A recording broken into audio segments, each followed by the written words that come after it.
Hello guys, for today's video guys, ayan, ako po ay gagawa ng ginisang manok lang po guys, at pagka-easy lang naman ito guys. Ito, ang tawag ito,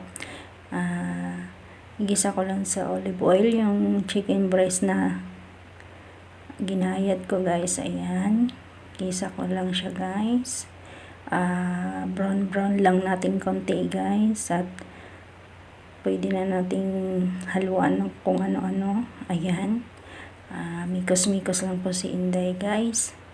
Ayan guys, mikos lang para hindi nadikit sa kalan. Ayan guys, hinahalo-halo ko lang siya guys.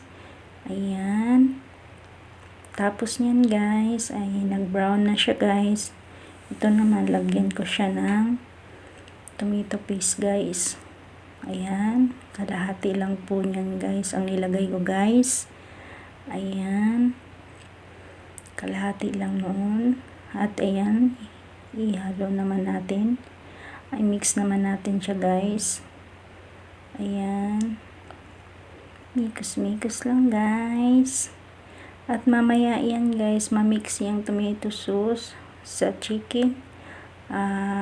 Ilalagay ko naman yung na-blend ko na kamatis at saka bell pepper, at nandun na rin yung mga spices. Ayan yan guys, asin, bitsin, paminta, coriander,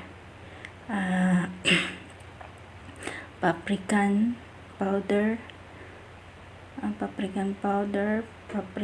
sweet paprikan, cumin, coriander, basta mga 7 spices. Ayan guys. Ayan, mix lang po ni Inday guys. Ayan, mikos lang po yan guys, para mag-mix naman yung mga ingredients guys, para magkalasa naman yung manok natin guys.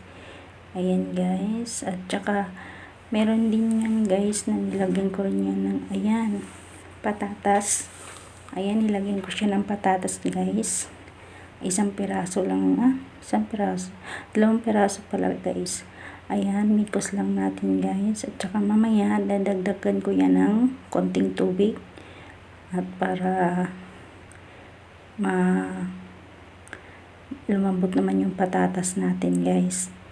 Ayan guys, at ayan, takpan muna natin. Ito na po guys ang ginisang manok. Thank you for watching guys. Don't forget to follow, share, comment, react. Thank you for watching guys. Bye-bye. At meron po yung ano guys celery at saka dill. Thank you.